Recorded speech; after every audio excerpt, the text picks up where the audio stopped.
तो इस कहानी की शुरुआत में हमें अकीरा नाम के एक लड़के को दिखाया जाता है जो कि अपने फोन में कुछ पढ़ने की कोशिश कर रहा था, लेकिन तभी उसके पास उसका फ्रेंड आता है एंड वो अकीरा से कहने लगता है कि तू यहाँ पर बैठे बैठे क्या बोरिंग काम कर रहा है, बाहर चलकर देख कितनी सुंदर सुंदर लड़कियां खड़ी हैं। लेकिन अकीरा उसकी बात पर ध्यान नहीं देता एंड वो फिर से फोन में कुछ पढ़ने की कोशिश करने लगता है। तभी अकीरा को क्लास में बैठी हुई कुछ लड़कियों की आवाज आती है जो कि उसी के बारे में बातें कर रही होती हैं। मगर तभी उनके सामने एक पोर्टल ओपन होता है एंड वो सारे स्टूडेंट्स उस पोर्टल में से होते हुए एक मिस्टीरियस प्लेस पर पहुंच जाते हैं। तभी वो सारे देखते हैं कि उनके सामने एक बूढ़ा आदमी खड़ा होता है एंड वो बूढ़ा आदमी उन सारे स्टूडेंट्स से कहने लगता है कि जब तक राजा का हुक्म ना हो तुम सब अपने मुंह से एक लफ्ज भी नहीं निकालोगे, ड्रॉय कर देंगे, हमें तुम लोगों की मदद चाहिए। एंड वो किंग उन लोगों से उसकी किंगडम को बचाने की रिक्वेस्ट करने लगता है। इसके बाद वो किंग उन सभी लोगों को बताने लगता है कि तुम सभी लोगों में से सिर्फ एक ही हीरो सिलेक्ट होगा एंड वही डीमन लॉर्ड को हरा पाएगा। ये सुनकर अकीरा को याद आता है कि जो स्टोरी वो अपनी क्लासरूम में बैठकर पढ़ रहा होता है वो बिल्कुल ऐसी ही इसी का स्टोरी होती है। इसके बाद वो बूढ़ा आदमी उन सभी स्टूडेंट से एक क्रिस्टल पर हाथ रखने को कहता है एंड उनको अपने माइंड में स्टेटस वर्ड बोलने को कहता है जिससे सभी स्टूडेंट्स अपना अपना स्टेटस देख पाएंगे। तभी एक स्टूडेंट सामने होता है कि वो हीरो नहीं है, मगर वो बूढ़ा आदमी उससे कहने लगता है कि उसका स्टेटस उसकी पिछली लाइफ के स्टेटस से बहुत ज्यादा है, तुम्हें निराश होने की जरूरत नहीं है, इसीलिए तुम भी हीरो के साथ जाओगे उसके हेल्पर के तौर पर। इसके बाद बारी बारी करके सारे स्टूडेंट्स अपने स्टैट्स को चेक करते हैं, मगर तभी सभी स्टूडेंट्स से अलग खड़ा हुआ अकीरा उसे ये रियलाइज होता है कि उसका स्टैट लेवल असासिन है, यानी कि अकीरा इन सारे स्टूडेंट्स से बहुत ज्यादा पावरफुल होता है। तभी अकीरा का दोस्त कहता है कि ये स्टैट लेवल तुम्हारे ऊपर जचता है क्योंकि आज तक तुम्हारी क्लास के स्टूडेंट्स को ये तक नहीं पता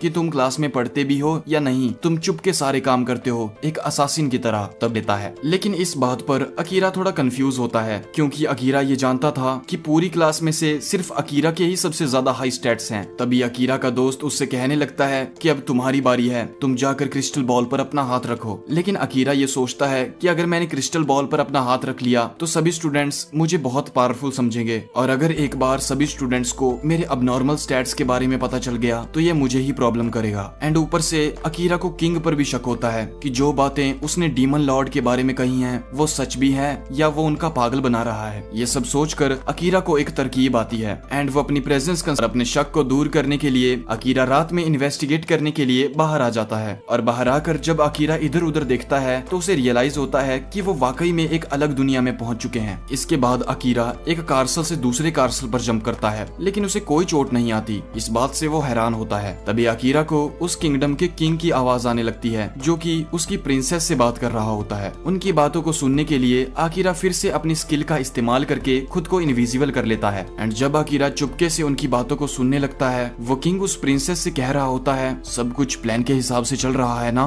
कोई दिक्कत तो नहीं आ रही। तो प्रिंसेस उस किंग को बताने लगती है कि दिक्कत वाली कोई बात नहीं है, ये सारे स्टूडेंट एक ऐसे वर्ल्ड से हैं जहाँ पर मैजिक का इस्तेमाल नहीं किया जाता, इसीलिए हमें कोई दिक्कत नहीं होगी और वो हमारे खिलाफ कुछ भी नहीं कर पाएंगे। जिसके बाद किंग उससे कहने लगता है कि हो सके तो उन लोगों को कार्सल से बाहर रखना क्योंकि उन लोगों को इस कार्सल के राजों के बारे में पता नहीं चलना चाहिए। एंड जब अकीरा ये सब बातें सुनता है तो उसे इतना तो पता चल जाता है कि आने वाले टाइम में वो लोग किसी बड़ी मुसीबत में पड़ने वाले हैं। अकीरा किंग की बातों को सुनने के लिए ठीक किंग के पीछे खड़ा होता है एक पल एंड वो इसके बिल्कुल ठीक उल्टा करके वहाँ से निकल जाता है। अगले दिन अकीरा ये सोच रहा होता है कि जो कुछ भी उसने पिछले दिन सुना था वो जाकर सबको सब कुछ बता देगा, मगर अकीरा को ये भी पता होता है कि कोई भी उसकी बात पर यकीन नहीं करेगा। जिसके बाद वो सभी लोग बैठकर खाना खाने लगते हैं। तभी अकीरा का दोस्त अपनी जगह पर खड़ा होकर सबसे कहने लगता है कि इस वर्ल्ड ने हमें बहुत कुछ दिया है, इस वर्ल्ड ने हमें काफी स्ट्रॉन्ग बना दिया है। जिसके बाद वहाँ पर एक नाइट कमांडर आता है जिसका नाम सारान होता है एंड वो उनसे कहने लगता है कि आज से वही उन सभी लोगों को ट्रेन करेगा। एंड इसके बाद वो नाइट कमांडर उन सभी को बताने लगता है कि तुम सबकी ट्रेनिंग एक मंथ तक चलेगी और एक मंथ बाद तुम सभी लोगों को तुम्हारी स्ट्रेंथ को चेक करने के लिए एक डंजन में भेजा जाएगा जहाँ पर मॉन्स्टर्स और डीमंस रहते हैं। मगर उस नाइट कमांडर को ये भी पता होता है कि ये सभी लोग इस वर्ल्ड में नए नए आए हैं एंड इन्हें इस दुनिया के बारे में ज्यादा कुछ नहीं पता। इसके बाद हम अकीरा को देखते हैं जो चल तरह की आईज होती हैं जो कि अपने आसपास के एनवायरनमेंट और टेम्परेचर को महसूस करके किसी भी बात का पता लगा सकती हैं। एंड जब वो नाइट कमांडर अकीरा के इस राज को जान जाता है तो अकीरा उस पर हमला करने के लिए अपनी स्वॉर्ड बाहर निकालने लगता है, मगर वो नाइट कमांडर सारान अकीरा से कहने लगता है कि घबराने की कोई बात नहीं है क्योंकि वो किंग को कुछ भी नहीं बताएगा। इस बात पर अकीरा है कि क्या तुम किंग के लिए काम नहीं करते, मगर वो नाइट कमांडर कहता है कि उसकी फिक्र तुम मत करो, मेरी सिचुएशन थोड़ी कॉम्प्लिकेटेड है एंड तुम उसे नहीं समझ पाओगे। अकीरा भी उससे ज्यादा कुछ नहीं पूछता एंड वो उसके वर्ल्ड के बारे में थोड़ा और जानना चाहता था, क्योंकि अकीरा को उनके वर्ल्ड के बारे में कुछ भी नहीं पता होता। सारान अकीरा से उसकी प्रेजेंट कंसीलमेंट स्किल का लेवल पूछता है। अकीरा उससे कहता है कि उसकी स्किल तो मैक्स लेवल पर है, मगर उसकी बाकी सारी स्किल्स लेवल 1 पर होती हैं एंड उसको कोई आइडिया नहीं होता कि वो उन सारी स्किल्स को मैक्स आउट कैसे करेगा। ये सुनते ही सारान उससे कहने लगता है कि तुम्हारी स्किल्स को मैक्स करने में मैं तुम्हारी हेल्प कर सकता हूँ एंड जो तुम हिस्ट्री को पढ़कर ढूंढना चाहते हो वो तुम्हें हिस्ट्री आर्काइव्स में नहीं मिलेगा। जिसे सुनकर अकीरा और भी ज्यादा एक्साइटेड हो जाता है, मगर अकीरा कहता है इस दुनिया से बाहर निकलने का रास्ता ढूंढना होगा, क्योंकि अकीरा अपनी फैमिली को बहुत ज्यादा मिस कर रहा होता है एंड वो जल्दी अपनी दुनिया में वापस जाना चाहता था। मगर उस नाइट कमांडर सारान को कोई आइडिया नहीं होता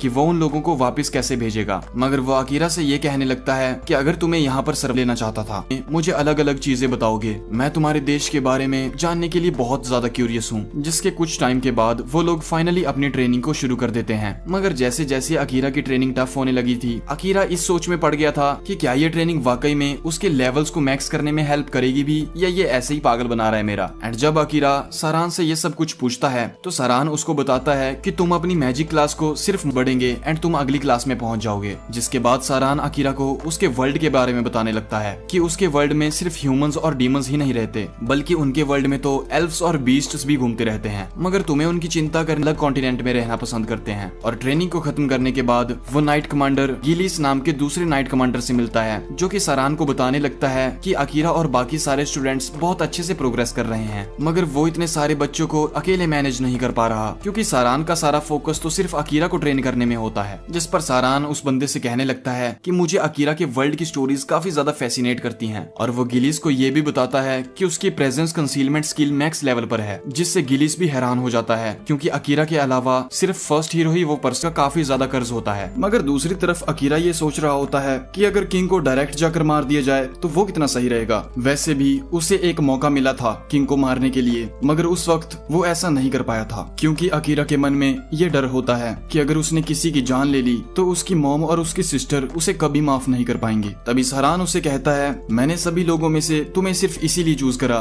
क्योंकि तुम सबसे हटके हो, और जहाँ बाकी लोग जा रहे हैं तुम उस रास्ते को फॉलो करने की बजाय खुद के रास्ते खुद बना रहे हो। और ये पहली बार था जब अकीरा की किसी ने तारीफ करी थी। और इसके कुछ मंथ्स बाद सारान सभी स्टूडेंट्स को एक डंजन में ले आता है। अकीरा भी उसके साथ आया होता है, लेकिन अकीरा वहाँ पर जमा हुई इतनी सारी भीड़ को देखकर हैरान हो जाता है, जो कि सिर्फ उन्हीं लोगों को देखने के लिए आए थे। तभी अकीरा भीड़ से अलग खड़ी हुई लड़की को नोटिस करता है, जो कि उसे ही घूरे जा रही थी, और ठीक अगले सेकंड ही अकीरा उस लड़की के पीछे होता है। जब अकीरा उस लड़की से उन्हें घूरने की वजह पूछता है तो वो लड़की बताने लगती है कि मुझे पसंद नहीं है कि कोई तुम लोगों को हीरो कहे, क्योंकि तुम जैसे हीरोज को समन करने के लिए इस देश को बहुत सारे सेक्रीफाइसेस करने पड़ते हैं। मगर अकीरा को उस लड़की की कोई भी बात समझ नहीं आ रही होती। इसके बाद उनकी टीम डंजन के अंदर पहुंच जाती है, जहां पर वो बारी बारी करके सारे खतरनाक मॉन्स्टर्स को मारने लगते हैं, मगर जल्दी ही उनकी टीम थक जाती है। सारान उन सभी को थोड़ा रेस्ट करने के लिए कहता है, जिसके बाद वो अपनी डिवाइन स्वॉर्ड का इस्तेमाल करके सारा रास्ता क्लियर कर देता है। लेकिन जैसे ही रास्ता साफ होता है, उनके सामने ग्रीन कलर के गॉब्लिन्स का एक पूरा झुंड आ जाता है, जो कि तादाद में बहुत ज्यादा होते हैं। तभी अकीरा को उसके पास पड़े हुए ग्रीन बॉम्ब्स याद आते हैं, जो कि इसी तरह के खतरनाक टाइम के लिए बनाए गए थे ताकि मॉन्स्टर्स उनसे दूर रहें। मगर जैसे ही अकीरा वो बॉम्ब उन मॉन्स्टर्स पर फेंकता है तो वो हैरान हो जाता है, क्योंकि उस बॉम्ब का ब्लास्ट होने के बाद वो मॉन्स्टर और ज्यादा पावरफुल हो जाते हैं। उन मॉन्स्टर्स का सामना करने के लिए गिलिस और अकीरा सामने आते हैं। तभी अकीरा देखता है कि उनके सामने एक बहुत बड़ा मॉन्स्टर आ चुका है। अकीरा अपनी स्पीड का इस्तेमाल करके उसके सारे हमलों से बचता हुआ उसकी नेक पर वार करने की कोशिश करता है, मगर उस मॉन्स्टर की स्किन बहुत ज्यादा टफ होती है, जिसकी वजह से अकीरा की स्वॉर्ड टुकड़ों में टूट जाती है। अकीरा खुद के हमले से खुद घायल हो जाता है और उसकी बाजू भी टूट चुकी थी, मगर अकीरा उस मॉन्स्टर से इसके बावजूद भी लड़ना चाहता था। इस मौके पर अकीरा को बहुत यूजलेस फील हो रहा था, क्योंकि वो सभी को बचाने में नाकामयाब हो रहा था। अकीरा एक लड़की से उसके ऊपर स्पेल करने को कहता है, एंड इससे पहले कि अकीरा कुछ कर पाता, नाइट कमांडर सारान की बॉर्निंग स्ट्राइक स्किल से अटैक करता है। मौके का फायदा उठाकर सारान अपने शैडो मैजिक को एक्टिवेट कर देता है, एंड अगले ही पल जैसे ही वो मैनेटोर सारान के ऊपर हमला करने वाला होता है, अकीरा अपने शैडो मैजिक से काफी सारे स्पाइक्स तैयार करके उस मैनेटोर के अंदर घोप देता है, जिससे उस मॉन्स्टर का सिर धड़ से अलग हो जाता है। मगर तभी अकीरा नोटिस करता है कि उसके मैजिक पर से उसका कंट्रोल पूरी तरह से खो जाता है। मगर तभी सारान उसके पास आकर उसकी हेल्प करता है एंड उसे शांत करवाता है। एंड कार्सल में आने के बाद सारान अकीरा का शुक्रिया अदा करता है, क्योंकि उसने सबकी आज जान बचाई थी। मगर अकीरा कहता है कि तुम ही वो थे जिसने मुझे वहाँ पर शांत करवाया, बताया। साथ ही में सारान अकीरा को ये सजेस्ट करता है कि ये स्पेल बहुत ही ज्यादा पावरफुल था, तो तुम इसका इस्तेमाल बस तभी करना जब तुम बहुत ज्यादा खतरे में होगे। एंड अकीरा से खुश होने के बाद सारान उसे एक फर्स्ट हीरो की कटाना देता है जो कि उसने रॉयल आर्मरी से चुरा ली होती है। सारान कहता है कि इस कटाना पर जो नाम है मैं उन्हें नहीं पढ़ सकता क्योंकि ये हमारे देश की लैंग्वेज नहीं है, मगर अकीरा इस लैंग्वेज को पूरी तरह से पढ़ सकता था क्योंकि ये भाषा उसी के देश जापान की होती है। अकीरा उस स्वॉर्ड पर लिखे हुए मैसेज को पढ़ता है जिसमें कि फर्स्ट हीरो ने ये लिखा होता है कि मैं दुआ करता हूँ कि ये स्वॉर्ड उसके सही मालिक तक पहुँच जाए। तभी अकीरा को उसके एक साथी सौदो की टेंशन होने लगती है जिसके ऊपर उस डंजन में कर्स कर दिया गया था और वो कर्स बहुत ही ज्यादा पावरफुल होता है। उसी रात अकीरा प्रिंसेस को एक क्रिस्टल पर अपना कर्स करते हुए देखती है जो कि अकीरा के साथी को मारना चाहती थी। ये देखकर अकीरा चुपके से उसके पीछे आता है एंड उसके क्रिस्टल को बीच में से काट देता है, जिसके बाद वो उस प्रिंसेस से पूछता है कि तुम साधु को क्यों मारना चाहती हो, मगर वो प्रिंसेस कुछ भी बताने के मूड में नहीं होती। एंड अकीरा के वहाँ से जाने के बाद वो प्रिंसेस अपनी एक अलमारी को खोलती है जिसमें बहुत सारे कर्स क्रिस्टल्स होते हैं जिनका की इस्तेमाल वो उन सारे स्टूडेंट्स पर करना चाहती थी। एंड उस प्रिंसेस से मिलने के बाद अकीरा सारान से मिलकर उसे सब कुछ बता देता है। मैंने उससे काफी कुछ पता करने की कोशिश करी मगर उसने मुझे कुछ भी नहीं बताया। उस प्रिंसेस के मन में बहुत ही गंदे ख्यालात चल रहे होते हैं। वो प्रिंसेस उन सारे स्टूडेंट्स पर अपना श्राप लगा देना चाहती थी जिसकी वजह से वो उन सभी को कैद कर देना चाहती थी। सारान कहता है कि वो किंग की कठपुतली है और जैसा किंग कहता है वो वैसा ही करती है और वो आज यहाँ पर मौजूद सभी लोगों पर अपना श्राप लगाने वाली है, मगर वो अकीरा के केस में ऐसा नहीं कर पाएगी क्योंकि वो अकीरा के बारे में कुछ भी नहीं जानती। इसीलिए वो अकीरा को मारने की कोशिश करेगी और वो रात बीत जाती है। मगर जब अगले दिन अकीरा अपनी नींद से उठता है तो वो बाहर इकट्ठा हुए स्टूडेंट्स को देखता है। ये देखकर जब अकीरा बाहर जाता है तो उसे पता चलता है कि सारान मारा जा चुका है और अकीरा को देखते ही सभी लोग उस पर भड़क जाते हैं और अकीरा पर सारान की मौत का आरोप लगा देते हैं क्योंकि सारान की मौत भी उसी खंजर से हुई थी जो कि अकीरा का हुआ करता था। तभी किंग वहाँ पर आकर अकीरा को पकड़ने का ऑर्डर देता है, मगर अकीरा अपनी गायब हो जाने वाली स्किल का इस्तेमाल करके वहाँ से गायब हो जाता है। तभी अकीरा गायब होकर सारान के एक दोस्त के पास जाता है जो कि अकीरा को बताता है कि सारान की मौत किसी और ने नहीं बल्कि किंग के पर्सनल असिस्टेंट्स ने की है जिनको कि नाइट रेवंस भी कहा जाता है। और साथ ही में उसने अकीरा के लिए कुछ इंस्ट्रक्शंस भी रखी होती हैं क्योंकि वो पहले से ही जानता था कि ऐसा कुछ होने वाला है। इसीलिए अकीरा भी अपने रूम से इंस्ट्रक्शन लेकर वहाँ से भाग जाता है। रात होते ही हम देखते हैं कि प्रिंसेस किंग को बता रही होती है कि उसने सारे स्टूडेंट्स पर अपना कर्स लगा दिया है, मगर वो हीरो पर कर्स नहीं लगा पाई और अकीरा भी ज्यादा दिन तक जिंदा नहीं रह पाएगा। मगर किंग अपनी पूरी तसल्ली करना चाहता था, इसीलिए वो अपने वफादार नाइट रेवंस को अकीरा के पीछे भेज देता है। दूसरी तरफ अकीरा भागते भागते एक डंजन में पहुंच जाता है क्योंकि किसी वक्त अकीरा को सारान ने कहा था कि छुपने के लिए डंजन सबसे बढ़िया जगह होती है और इसके अलावा इस डंजन में अकीरा मॉन्स्टर्स को मारकर अपना लेवल भी इंक्रीज कर सकता था। मगर अकीरा की गायब हो जाने वाली स्किल हाई लेवल के मॉन्स्टर्स के सामने नहीं टिक पाएगी क्योंकि उन मॉन्स्टर्स के अंदर गजब की काबिलियत और सेंसेस होती हैं। मगर सारान ने अकीरा को यह भी कहा था कि अगर वो किसी तरह से अपनी असासिनेशन स्किल को लेवल अप कर लेता है तो वो अपने फुट स्टेप्स, सेंसेस, स्मेल, यहाँ तक कि अपनी बॉडी सिग्नेचर को भी गायब कर सकता है जिससे कोई भी मॉन्स्टर उसे देख या महसूस नहीं कर पाएगा, फिर चाहे वो लो लेवल का हो या फिर हाई लेवल का। और जब सारान लेवल 100 पर पहुंच जाएगा तो उसकी एक स्पेशल स्किल अनलॉक हो जाएगी। अकीरा जैसे ही एक डंजन का गेट ओपन करता है उस गेट के अंदर से एक बॉस मॉन्स्टर निकलता है जो कि उसे हर 10th फ्लोर पर मिलेगा। वो मॉन्स्टर उसे देखते ही उस पर अटैक करने की कोशिश करता है। अकीरा उसके पंजों से बचता हुआ उसके हर एक अटैक को डॉज करता है, मगर वो मॉन्स्टर अपनी टेल के जरिए अकीरा पर पॉइजन छोड़ देता है जिससे अकीरा लड़खड़ाकर जमीन पर गिर जाता है एंड वो मॉन्स्टर इसी बात का फायदा उठाकर उसे अपने पंजों तले कुचल कर दूर फेंक देता है। लेकिन जैसे ही वो मॉन्स्टर अकीरा पर अपना फाइनल अटैक करने वाला होता है वैसे ही अकीरा अपनी शैडो स्किल से उस मॉन्स्टर को बीच में से फाड़ कर रख देता है। उस मॉन्स्टर के खत्म होने के बाद हम देखते हैं कि अकीरा की सिचुएशन बहुत क्रिटिकल होती है तो उसकी बॉडी पर से शैडो मैजिक गायब होकर ऑटोमेटिक हीलिंग मैजिक में स्विच हो जाता है। दूसरी तरफ कार्सल में कुछ स्टूडेंट्स डीमन लॉर्ड से फाइट करने की सोच रहे होते हैं, मगर कुछ स्टूडेंट्स डर रहे होते हैं क्योंकि वो अभी भी इस सदमे में होते हैं कि अकीरा ने सारान को खत्म कर दिया। मगर इसके बावजूद वो लोग आगे बढ़ने का फैसला करते हैं जिसमें कि सारे स्टूडेंट्स हीरो के साथ होते हैं, जिस पर वो थोड़ा हैरान हो जाता है क्योंकि उन सारे स्टूडेंट्स पर तो प्रिंसेस का कर्ज होता है, फिर वो सातों का साथ क्यों देना चाहते थे। तभी यूकी नाम की एक लड़की हीरो को बताती है कि उनमें से कोई भी प्रिंसेस के कर्ज के अंदर नहीं है क्योंकि उन लोगों ने पहले ही सारे क्रिस्टल्स को तोड़ दिया था। तभी वो हीरो असाशी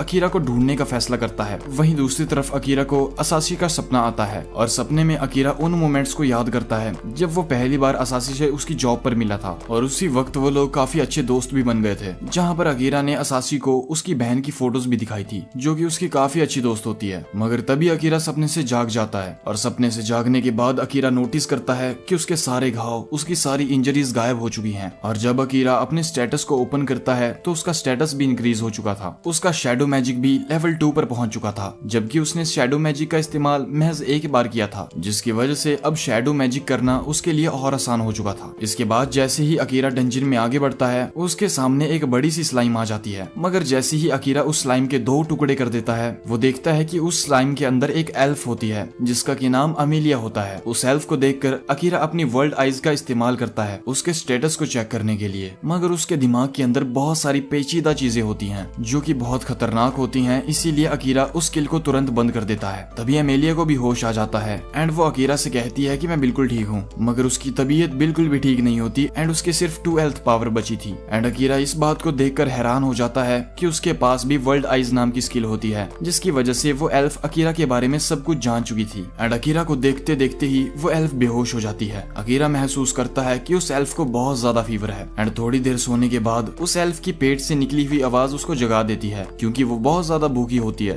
अकीरा उसे कुछ खाना खिलाता है। अकीरा उस एल्फ की बहुत अच्छे से देखभाल कर रहा होता है, क्योंकि वो अपनी पिछली लाइफ में अपनी मॉम की भी ऐसे ही देखभाल किया करता था। वो एल्फ ये नोटिस करती है कि अकीरा हर 10 फ्लोर के बाद दीवारों पर कुछ निशान बना रहा होता है। तभी उस एल्फ को याद आता है कि वो लोग तो 75th फ्लोर पर थे, मगर अब वो 69 फ्लोर पर पहुंच चुके हैं। अकीरा उससे कहता है कि इस फ्लोर पर सबसे ज्यादा पानी था और तुम बीमार भी थी, इसीलिए पानी जरूरी था। मगर उस एल्फ को ये डर होता है कि कहीं अकीरा ने उसका गलत फायदा तो नहीं उठा लिया। मगर अकीरा उससे कहता है कि मैंने ऐसा कुछ भी नहीं किया। एंड ये कहने के बाद वो उसे सोने के लिए बोल देता है, जिसके बाद वो एल्फ काफी ज्यादा खुश हो जाती है एंड वो दोनों सो जाते हैं। एंड उठने के बाद वो लोग 80th फ्लोर पर पहुंच जाते हैं, जहाँ पर वो दोनों मिलकर उस फ्लोर के बॉस मॉन्स्टर को हरा देते हैं। मगर अकीरा को ये समझ नहीं आ रहा होता कि ठीक होने के बाद भी वो उसे फॉलो क्यों कर रही है। इस पर वो एल्फ कहती है कि जिस डायरेक्शन में तुम जा रहे हो मुझे भी उसी डायरेक्शन में जाना है। अकीरा कहता है कि मैं तुम्हारी रिस्पॉन्सिबिलिटी और नहीं ले पाऊंगा। इस पर वो एल्फ कहती है कि मैं खुद की प्रोटेक्शन करना जानती हूँ। इसके बाद वो फिर से एक बॉस रूम में पहुंच जाते हैं, जहाँ पर एक बड़ा सा ड्रैगन होता है जो कि उनके ऊपर आग उगलने लगता है। अकीरा अपनी प्रेजेंस को गायब करके इनविजिबल हो जाता है। वहीं दूसरी तरफ वो एल्फ अपनी ग्रेविटी मैजिक का इस्तेमाल करके उस ड्रैगन पर हमला कर देती है। मगर इसके बावजूद वो ड्रैगन अकीरा पर हमला करने में कामयाब होता है। वो ड्रैगन अकीरा के माना को ट्रेस कर रहा होता है, जिस पर वो एल्फ अकीरा को उसका माना इधर उधर फैलाने को कहती है। मगर अकीरा ऐसा कुछ भी नहीं कर पाता। इसके बाद अकीरा अपने डार्क मैजिक का इस्तेमाल करके उस ड्रैगन पर अपनी स्वॉर्ड से अटैक करता है, जिससे वो ड्रैगन बुरी तरह से घायल होकर जमीन पर नीचे गिर जाता है। अमेलिया इससे पहले कि कुछ समझ पाती, वो ड्रैगन एक कैट में बदल जाता है। तभी अमेलिया को ये पता चलता है कि इस ड्रैगन ने अपनी शेप शिफ्टर स्किल का इस्तेमाल किया है और असल में ये एक कैट ही होती है, क्योंकि एक असली का ड्रैगन इतनी जल्दी हार नहीं मान सकता था। एमिलिया को उस कैट की ये सारी चीजें उसकी स्पेशल स्किल वर्ल्ड आई की वजह से पता चली होती हैं। अकीरा भी ये देखकर काफी ज्यादा इंप्रेस हो जाता है कि किस तरह से एमिलिया अपनी स्किल्स को काफी अच्छे से परफॉर्म करती है। इसी दौरान एमिलिया अकीरा से पूछते हैं कि तुम अपनी स्किल्स का इस्तेमाल क्यों नहीं करते। तब अकीरा को ये याद आता है कि कैसे जब उसने लास्ट टाइम अपनी स्किल्स का इस्तेमाल करने की कोशिश करी थी, तो उस टाइम पे उसके सिर में इतनी ज्यादा दर्द हुई थी मानो उसका सिर 2 टुकड़ों में बढ़ जाएगा, क्योंकि उसका लेवल इस स्किल को इस्तेमाल करने के लिए बहुत कम होता है। एमिलिया अकीरा को बताती है कि ऐसी कोई बात नहीं है, ये सिर्फ तुम्हारा मन है जो कि स्किल को इस्तेमाल करने से तुम्हें रिजेक्ट कर रहा है। वो लोग बातें कर ही रहे होते हैं, लेकिन इसी दौरान वो काले रंग की बिल्ली जाग जाती है एंड वो काफी ज्यादा निराश लग रही होती है, क्योंकि वो इस बात से काफी ज्यादा दुखी होती है कि 2 आम से दिखने वाले चिलगोजों ने उसे बुरी तरह से हरा दिया। उस बिल्ली को बात करते हुए देखकर अकीरा की फट जाती है, क्योंकि उसने आज से पहले ऐसा कुछ भी नहीं देखा होता। वो बिल्ली अकीरा और उस दूसरी लड़की को कहने लगती है कि तुम मुझे बाकी के लो लेवल वाले मॉन्स्टर्स की तरह नहीं समझना, क्योंकि मैं उन सभी मॉन्स्टर्स में से सबसे ज्यादा पावरफुल हूँ। वो बिल्ली इसीलिए इतना ज्यादा उछल रही होती है क्योंकि उसे खुद डीमन लॉर्ड ने बनाया था। ये सुनते ही अकीरा उसे डांटने लगता है और वो उस बिल्ली को याद करवाता है कि मैंने जो तुम पर हमला किया था वो बहुत ज्यादा खतरनाक था, जिसके बाद तुम मुझ पर अटैक नहीं कर पाओगी। लेकिन हम देखते हैं कि उस काले रंग की बिल्ली को मरने का कोई खौफ नहीं होता, मानो वो अपनी मौत को पहले ही स्वीकार कर चुकी हो। लेकिन वो मरने से पहले अकीरा को एक मैसेज जरूर देना चाहती थी एंड वो मैसेज अकीरा को डिलीवर करने के लिए वो बिल्ली अपनी जगह पर खड़ी हो जाती है। उसके खड़े होते ही वो बिल्ली हवा में ऑरा रेडिएट करने लगती है, जिसके बाद वो अकीरा को उसके मालिक डीमन लॉर्ड के बारे में बताने लगती है कि वो अकीरा का इंतजार कर रहे हैं एंड वो चाहते हैं कि वो उसके कार्सल में आए, जो कि डीमन कॉन्टिनेंट के वोल्केनो में होता है। इससे अकीरा को कुछ भी समझ नहीं आ रहा होता कि आखिर ये बिल्ली क्या बक रही है। अकीरा उस बिल्ली से काफी ज्यादा क्वेश्चंस करने लगता है कि आखिर डीमन लॉर्ड को उसके बारे में कैसे पता, और आखिर डीमन लॉर्ड ऐसा क्यों चाहता है कि मैं उससे जाकर मिलूं। लेकिन इतने सारे क्वेश्चन सुनने के बाद वो बिल्ली सिर्फ एक ही बात का रिप्लाई करती है कि डीमन लॉर्ड हमारी इमेजिनेशन से भी बहुत ज्यादा पावरफुल है, तो इसीलिए वो उसे कुछ भी नहीं बता सकती। अपना मैसेज देने के बाद वो बिल्ली जमीन पर लेट जाती है एंड वो अकीरा को कहती है कि अब तुम मुझे मार सकते हो, लेकिन अकीरा उस बिल्ली को मारने से मना कर देता है। एंड ये सुनने के बाद वो बिल्ली अकीरा से कहने लगती है कि तुम कूल बनना बंद करो, मुझे पता है तुम सारे ह्यूमंस हम मॉन्स्टर्स को अपना एनिमी समझते हो और तुम हमें देखते ही खत्म कर डालते हो, तो इसीलिए तुम्हें मेरे साथ भी ऐसा ही करना चाहिए। लेकिन अकीरा को उसकी बातों से कोई भी मतलब नहीं होता, क्योंकि उसकी लाइफ में उसका असली दुश्मन राजा होता है। अकीरा इस बात को नहीं मानना चाहता है कि डीमंस भी उनके दुश्मन होते हैं। इसी दौरान एमिलिया अकीरा को याद दिलाती है कि बॉस रूम का दरवाजा ऐसे नहीं खुलने वाला, ये दरवाजा तभी खुलेगा अगर हम बॉस मॉन्स्टर को मार दें या फिर वो हमें मार दे। वो काले रंग की बिल्ली भी एमिलिया की हाँ में हाँ मिलाती है एंड वो अकीरा से कहने लगती है कि अगर तुम बॉस मॉन्स्टर को नहीं मार पाए तो तुम यहाँ पर भूख से तड़प तड़प कर मारे जाओगे। उस बिल्ली के बार बार पूछने पर अकीरा उसे रीजन देता है। अकीरा उससे कहता है कि मुझे बिल्लियाँ काफी ज्यादा पसंद है और तुम काफी स्पेशल बिल्ली हो, क्योंकि बाकी के मॉन्स्टर्स बोल नहीं पाते लेकिन तुम मुझसे बातचीत कर सकती हो। एंड पता नहीं क्यों अकीरा के मन में ये बात होती है कि यहाँ पर कोई ना कोई लूप होल तो जरूर है और अगर वो लूप होल हमें मिल जाए तो हम बिल्ली को बिना मारे यहाँ से निकल पाएंगे। तभी एमिलिया अकीरा से कहती है कि ऐसा करने का एक रास्ता तो है। एमिलिया उससे कहती है कि अगर तुम इस ब्लैक कैट के साथ एग्रीमेंट कर लो और तुम इसे अपना बना लो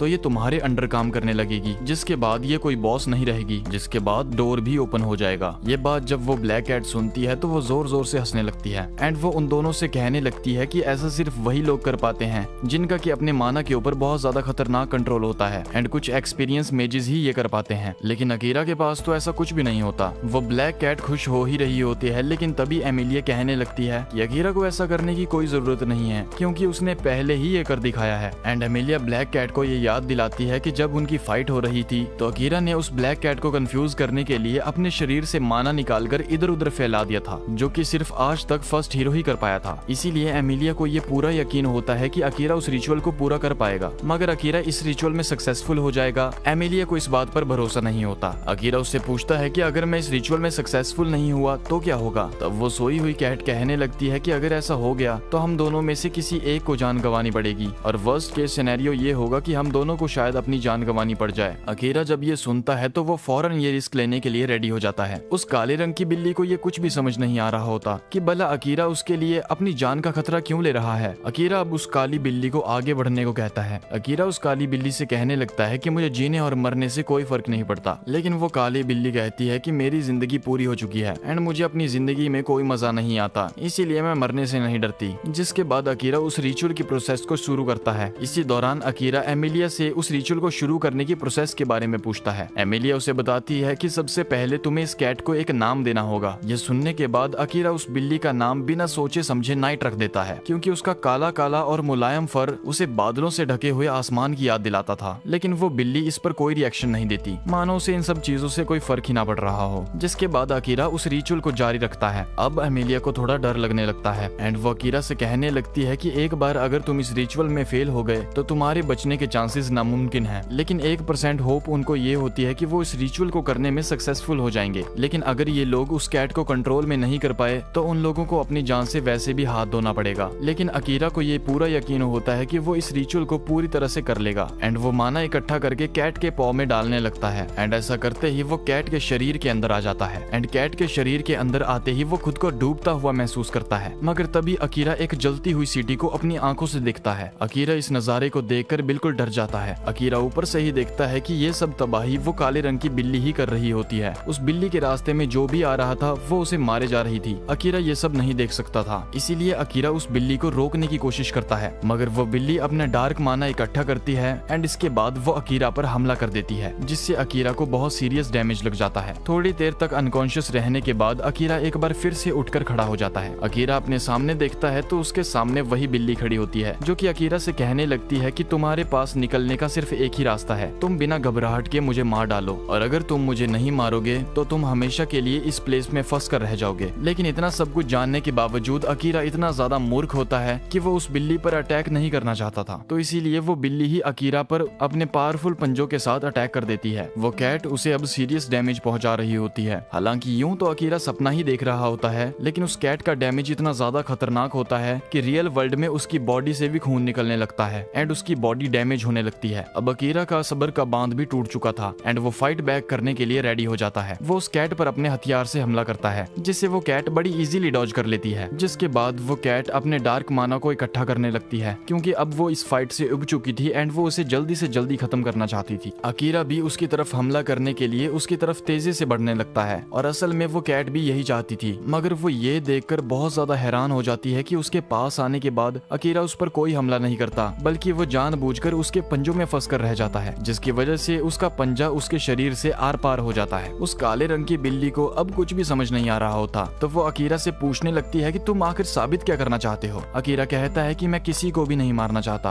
और वो कहता है कि मैं जानता हूँ कि तुम भी एक मॉन्स्टर नहीं हो और तुम भी किसी को मारना नहीं चाहती। इस पर नाइट कहने लगती है कि मैं एक मॉन्स्टर हूँ, हालांकि मैं सबसे समझदार मॉन्स्टर हूँ, लेकिन जब भी मेरे सामने मेरा दुश्मन आता है तो मैं उसे मारे बिना पीछे नहीं हटती। मगर अकीरा ये जानता था कि नाइट लोगों को मार मार कर थक चुकी है, तो वो नाइट से कहने लगता है कि तुम्हें अब अपने इंस्टिंक्ट से लड़ने की कोई जरूरत नहीं है। अकीरा प्यार से उसके क्लॉज को पकड़ता है एंड उससे ये वादा करता है कि तुम्हें अब फ्यूचर में ऐसा करने की कोई जरूरत नहीं पड़ेगी। एंड ये सुनते ही वो वर्ल्ड अचानक से गायब होने लगता है एंड नाइट, जो कि बहुत बड़े साइज में बदल चुकी थी, वो एक नॉर्मल सी बिल्ली बन जाती है, जो कि रियल वर्ल्ड में आने के बाद अकीरा की बाहों में होती है। अकीरा ये देखना चाहता था कि आखिर जो इसने रिचुअल किया है वो काम भी कर रहा है या नहीं, एंड इसे कंफर्म करने के लिए वो नाइट को टच करने की कोशिश करता है। अकीरा जैसे ही उसे टच करने की कोशिश करता है तो उसके हाथ पर एक गोल्डन रंग का निशान बन जाता है एंड नाइट के माथे पर जो लाल रंग का निशान होता है वो भी एक गोल्डन रंग के निशान में बदल जाता है। एमिलिया उस मार्क को देखकर अकीरा को ये बताती है कि ये मार्क इस कैट पर इसीलिए आया है क्योंकि हमारा रिचुअल सक्सेसफुल हो चुका है। साथ ही में वो कैट उठकर अकीरा से कहने लगती है, मास्टर मैं अब तुम्हारा हर मुकाम पर साथ दूंगी, एंड वो उसे अपने मास्टर के तौर पर एक्सेप्ट कर लेती है। जिसके बाद एमिलिया भी नाइट के सामने खुद को इंट्रोड्यूस करती है, और क्योंकि एमिलिया अकीरा की दोस्त होती है इसीलिए वो उसके दोस्त के तौर पर उसे भी एक्सेप्ट कर लेती है। जिसके बाद एक सर्कल उनके सामने अपीयर होता है, जो कि इस बात का साइन होता है कि बॉस मॉन्स्टर अब हराया जा चुका है। ये सब देखने के बाद अकीरा अपने ही ख्यालों में खो जाता है। वो सोच रहा होता है कि हमें यहाँ से जल्दी अगले फ्लोर पर जाना चाहिए, लेकिन क्योंकि नाइट के शरीर पर जगह जगह पर घावों के निशान होते हैं इसीलिए वो ऐसा नहीं कर सकते। नाइट अकीरा से कहती है कि बॉस रूम के दरवाजे तब तक खुले रहेंगे जब तक कि हम उन्हें यूज नहीं कर लेते, इसीलिए हमें जल्दबाजी करने की कोई जरूरत नहीं है। ये सुनकर अकीरा वहीं पर थोड़ा रेस्ट करने की सोचता है, जिससे नाइट और वो सभी लोग थोड़ा रिकवर हो जाएं। एमिलिया कहती है कि इस टाइम के दौरान हम एक दूसरे को और अच्छे से जान सकते हैं। इस पर नाइट भी उनसे सहमत हो जाती है। अकीरा ये देखकर हैरान हो जाता है कि उसके पेट बनने के बाद नाइट की पर्सनैलिटी पूरी तरह से चेंज हो चुकी थी। इसी दौरान हम सोदो और उसकी टीम को देखते हैं, जो कि एक दूसरी कंट्री में जाकर पहुंच चुके होते हैं, एंड ये कंट्री भी उन्हीं की तरह एक हीरो ने बनाई थी जिसको कि अर्थ से समन किया गया था। वो उस कंट्री को देखकर बहुत ज्यादा हैरान हो जाते हैं क्योंकि वो कंट्री एग्जैक्टली हिस्टोरिक जापान की तरह लग रही होती है। वो लोग उस कंट्री में पहुंचकर थोड़ा रिलैक्स करते हैं क्योंकि वो काफी ज्यादा थक चुके होते हैं। जिसके बाद वो थोड़ा फ्यूचर प्लान्स को डिस्कस करने लगते हैं। सोदो कहता है कि हमारे पास फंड्स बिल्कुल खत्म हो चुके हैं एंड अगर ऐसा ही चलता रहा तो हमें यहाँ पर बैठकर भीख मांगनी पड़ेगी, हमारे पास अपना घर भी नहीं बच पाएगा। ये सुनकर उनमें से एक बंदा उनसे कहता है कि हम सभी को एडवेंचरर बन जाना चाहिए क्योंकि एक एडवेंचरर को अच्छे खासे पैसे मिलते हैं, जिस पर वो सारे एग्री हो जाते हैं। जिसके बाद वो लोग दूसरे टॉपिक पर बढ़ते हैं। उन लोगों के लिए ये कंट्री बिल्कुल नई कंट्री होती है एंड उन लोगों को इस कंट्री से बहुत ज्यादा इन्फॉर्मेशन चाहिए होती है। तो सोदो डिसाइड करता है कि इस कंट्री में वो लोग एक ऐसे बंदे को पकड़ेंगे जिसे इस देश के बारे में बहुत अच्छे से जानकारी होगी। साथ ही में वो इस देश के बारे में काफी ज्यादा बुक्स को भी पढ़ेंगे जिससे उन्हें काफी ज्यादा इन्फॉर्मेशन मिलेगी। तभी उनमें से एक बंदा उनसे कहने लगता है कि शायद हो सकता है कि इस वर्ल्ड की लाइब्रेरी में हमें एक ऐसी बुक भी मिल जाए जिससे हम वापस से अर्थ में जा पाएंगे। उस बंदे की बात को सुनने के बाद सादो कहता है कि अगर हमें अर्थ में जाना है तो हम ऐसा डीमन लॉर्ड को हराए बिना नहीं कर सकते। इसके अलावा सादो ये भी कहता है कि सिर्फ किंग और प्रिंसेस ही ये जानती हैं कि इस वर्ल्ड में बुलाए गए हीरोज को वापस से उसके कंट्री में कैसे भेजा जा सकता है। वो कहता है कि ऐसा सिर्फ तब पॉसिबल हो सकता है जब वो लोग डीमन लॉर्ड को हरा सकें। जिसके बाद वो डिक्लेयर करता है कि जब उनके पास पूरी इन्फॉर्मेशन हो जाएगी तब वो डीमन कॉन्टिनेंट में जाकर डीमन लॉर्ड पर हमला कर देंगे। मगर तभी उनमें से एक बंदा असाही इस बात पर सहमत नहीं होता एंड वो कहने लगता है कि डीमन लॉर्ड पर अभी हमला करना काफी बेवकूफी भरा काम होगा। हमें डीमन लॉर्ड पर हमला करने से पहले अकीरा को ढूंढकर उसे अपने ग्रुप में वापस लेना चाहिए, क्योंकि कहीं ना कहीं उसके दिल में ये बात होती है कि अकीरा उन सबसे छुप कर कहीं ज्यादा तेजी से ग्रो कर रहा है एंड इसीलिए वो डीमन लॉर्ड को मारने के लिए उनके ग्रुप का सबसे खतरनाक मेंबर बन सकता है। उस ग्रुप के कुछ मेंबर्स असाही से सहमत होते हैं, लेकिन उसी ग्रुप में से कुछ मेंबर्स ऐसे भी होते हैं जो कि अभी तक ये सोच रहे होते हैं कि अकीरा एक मर्डरर है एंड उसने सरान का मर्डर किया है। एंड इसी दौरान उस ग्रुप के बीच में लड़ाई होने लगती है, लेकिन उस ग्रुप की कुछ लड़कियां इस लड़ाई को शांत करवा देती हैं। तभी उनमें से एक लड़की सोदो से कहती है कि तुम अपना फाइनल डिसीजन सुनाओ, क्योंकि सोदो इस ग्रुप का लीडर होता है एंड एट द एंड उसका ही डिसीजन मैटर करेगा। जिसके बाद सोदो अपना डिसीजन सुनाता है, जो कि असाही के साथ सहमत होता है एंड वो भी ये सोच रहा होता है कि अकीरा कहीं ना कहीं उनसे छुप कर ज्यादा ज्यादा तेजी से ग्रो कर रहा है। लेकिन सोदो को इस बात की हिचकिचाहट होती है कि अब अकीरा उनके साथ काम भी करेगा या फिर नहीं, क्योंकि अकीरा को लोगों के साथ काम करना बिल्कुल भी पसंद नहीं होता। हालांकि सोदो और अकीरा काफी अच्छे क्लासमेट्स होते हैं, लेकिन फिर भी सोदो को ये डाउट होता है कि अब अकीरा उसे नहीं जानता। इस बात पर असाही भी ये कहता है कि अकीरा तो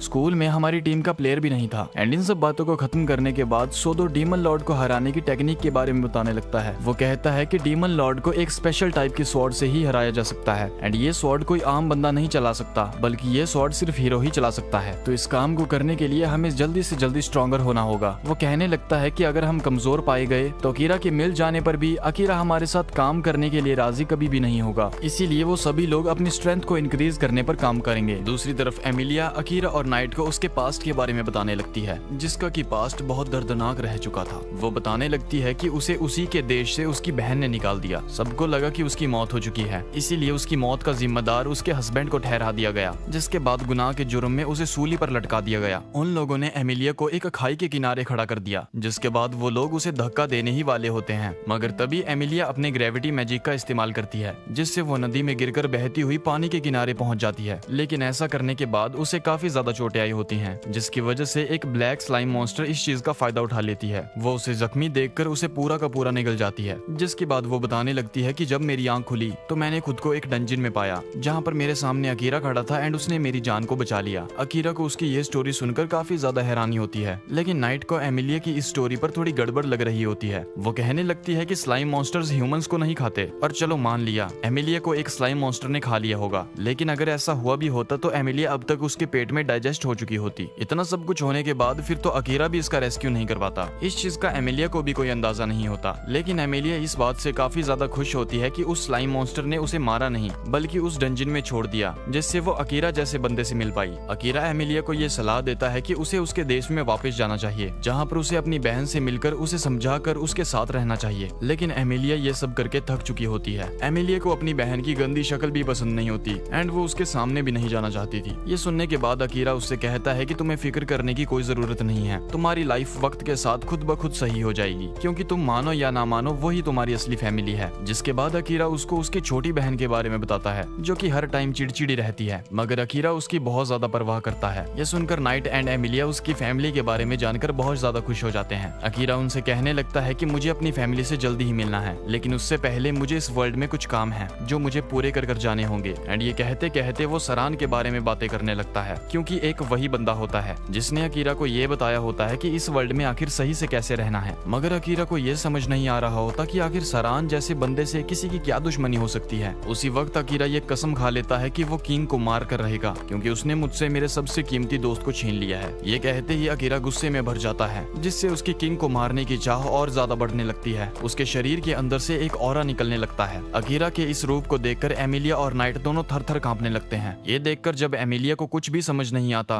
तो वो जोर जोर से अकीरा का नाम चिल्लाने लगती है, जिससे वो अपनी मर्डर करने की इंस्टिंक्ट से बाहर आ जाता है। अकीरा को शांत होने में थोड़ी देर लगती है, लेकिन जब वो शांत हो जाता है तो एमिलिया एंड नाइट अकीरा को बताने लगती है कि वो सरान के बारे में जानती थी, क्योंकि सरान बहुत बड़े नाइट कमांडर हुआ करते थे। अकीरा को लगता है कि उसने सबका मूड बिगाड़ दिया है, तो इसीलिए वो थोड़ा हंसी मजाक करने की कोशिश करता है। वो अपने हाथ से अपना ग्लव निकालता है एंड नाइट कैट की तरफ फेंकता है, जिससे उस कैट मॉन्स्टर के इंस्टिंक्ट्स जाग जाते हैं एंड वो उस ग्लव्स को पकड़ लेती है। अकीरा ये देखकर काफी ज्यादा खुश हो जाता है कि एक मॉन्स्टर कैट में और जो बिल्लियां उसके शहरों में रहती हैं उनमें थोड़ा भी फर्क नहीं होता। जिसके बाद सबका मूड लाइट हो जाता है। सबका मूड लाइट होने पर हम देखते हैं कि अकीरा और एमिलिया नाइट को कडल करके उसके सॉफ्ट फर का लुत्फ उठाने लगते हैं। लेकिन नाइट, जो कि एक मैच्योर कैट होती है, वो अकीरा से कहने लगती है कि तुम्हें इसे सीरियसली लेना चाहिए। वो अकीरा से कहने लगती है कि हम दोनों की सोल्स आपस में लिंक्ड है, जिसका मतलब तुम अच्छे से जानते हो कि अगर हम दोनों में से बाय चांस एक मारा गया तो दूसरे बंदे को भी मरना पड़ेगा। अकीरा इस बात को जानता था, लेकिन अकीरा को अपनी मौत के बारे में बिल्कुल भी चिंता नहीं होती, क्योंकि अकीरा को बिल्लियां काफी ज्यादा पसंद होती हैं एंड अब तो उनकी टीम में एक बिल्ली भी शामिल हो चुकी थी। एमिलिया भी उससे थोड़ी जेलस होती है, क्योंकि एमिलिया को भी बिल्लियां काफी ज्यादा पसंद होती हैं। जिसके बाद वो लोग इस डंजन से निकलने का फैसला करते हैं। वो उस टेलीपोर्टेशन सर्कल के पास पहुंच जाते हैं। अकीरा उस कैट से पूछता है कि ये टेलीपोर्टेशन सर्कल हमें कहाँ लेकर जाएगा, लेकिन नाइट को इसके बारे में कुछ भी आइडिया नहीं होता। वो कहने लगती है कि सिर्फ कुछ मॉन्स्टर्स को ही ये पता होता है